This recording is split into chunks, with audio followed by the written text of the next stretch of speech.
Hello everybody, today we're going to read a book titled Vanishing Cultures Down Under, written and photographed by Reynolds.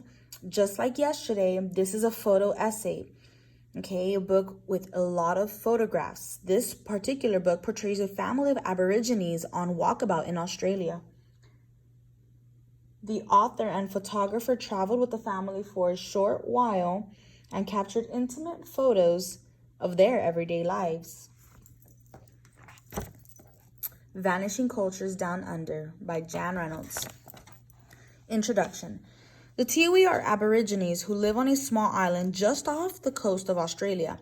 For shelter, they make simple roofs out of tree barks, and sometimes they sleep out under the open sky. On walkabout, the Tiwi travel through the bush or wild country, moving from place to place where they know it will find water and food. They believe the landscape was shaped long ago during the dream time, and while on walkabout, they can return to this time. For the Aborigines, the natural landscape has its own beautiful spirit that will never change, and in the dream time, they share the spirit with the land. But the Aborigines' ancient way of life is disappearing. New roads and towns change the shape and natural rhythm of the landscape and interfere with the traditional pathways of walkabout. We and the Aborigines are all part of the same human family, and the loss of the Tiwi's traditional way of life is our loss too. Like the Aborigines, we all depend on the natural world we live. We all share this earth, its land and waters, and because of this, perhaps we should take a look at the Aborigines' life in harmony with nature before it vanishes forever. Far down under, the bright sun sets over one of Australia's tiny islands. Inside a ring of small fires that keep the wild animals away at night, a young Aboriginal girl named Amapula whispers to her mother, asking for one more story. She curls up close as her mother begins her tale about their tribe, the Tiwi. Long ago, your great-grandmother went on a walkabout, walking day after day across the land, searching for food and fresh water. When she traveled the same path many times, she entered the dream time. Aborigines believe in the dream time, the time when our great ancestors, the sky heroes, shaped the land and created everything on earth, including us. Just like great-grandmother, when we go on walkabout, we become part of the land, part of the dream time. This land we live on is very special.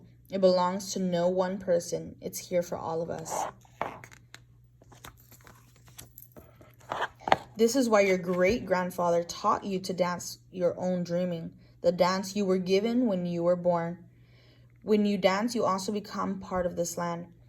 Soon, Umprenula sleeps and dances in her dreams. The next day, Umprenula's mother shows her how to collect string bark. These strips of bark are used to build simple roofs for shade from the hot afternoon sun. They can also be woven to make the baskets that the Tiwi carry when they go on walkabout. The Tiwi plant their baskets with bright designs. On walkabout, the Aborigines follow the same paths their ancestors traveled long ago. They carry few things with them and they look for food as they move from place to place. Using a small mirror, Umprenula reflects the light into a hollow log and she sees something move. Grandmother chops at the log, hoping to scare the animal out. She chops it halfway through, but nothing happens. So she uses a long stick to push inside the log, and out runs a small bandicoot. Umprenula quickly captures it.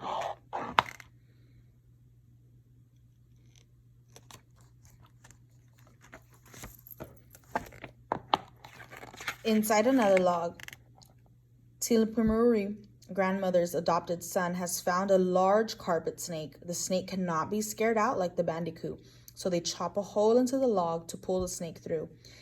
The Tiwi always gets their food from the land just as their ancestors did.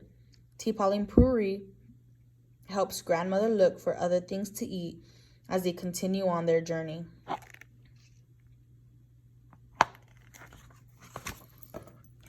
After walking many hours, it is time to stop and rest. When the snake and the bandicoot are cooked, Umprenula's mother also bakes bread in the hot ashes for everyone to eat. Her family is thirsty, so Umprenula goes to a spring to fetch water. On her way, she almost falls into a large hole dug by a boar, a wild pig the Tiwi also hunt to eat. The water Amprenula collects is cold and clear because it comes from deep in the ground. Early the next morning, grandmother lights a fire to burn away some of the thick, dead grasses that cover the ground. This helps both the Tiwi and the animals. Fire burns away the brush, making it easier for the Tiwi to travel. And the new green plants will grow in the cleared area, providing fresh food for the animals. The fire will not spread far because it will burn itself out. While the fire is burning, Amprenula and Tipalimpuri go for a malaki, a bath, in the small river nearby. When the fire is out, they follow the small river to the coast. Here, where the fresh water flows into the ocean, the river turns into a mangrove swamp. When the tide flows out, the long roots of the mangrove trees are uncovered. Among this, a tangle of roots and mud, the Tiwi find crabs, mussels, and other shellfish to eat. As a treat, Amprenula and her mother will also look for mangrove worms that live in the thick juice under the bark of the tree. They like to eat these worms fresh in the moment they find them. Hungry crocodiles sometimes swim in the waters that flow out to the ocean from the mangrove swamp. Amprenula, Timpalimuri, and their small cousin like to swim in these waters too, but they always take care to watch for crocodiles. The beach at the end of the mangrove swamp can be a fun place to play, especially when friends from other Tiwi families show up to run and splash in the water together. After playing on the beach, Amprenula and Timpalimuri continue to look for their food and their family and relatives. Amprenula goes off to dig in the sand for turtle eggs. Timpalimuri goes spearfishing in the shallow waters with some friends.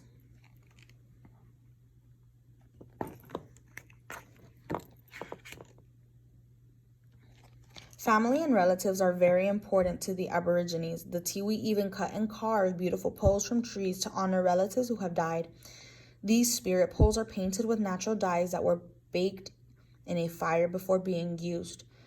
On this walkabout, Amprenula's family has made a spirit pole for one of their relatives.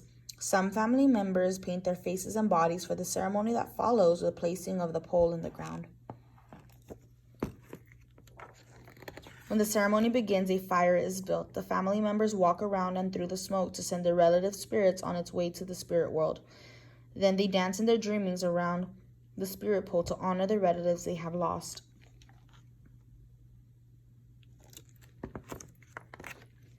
Amprenula lives in a land where her ancestors have lived for thousands of years.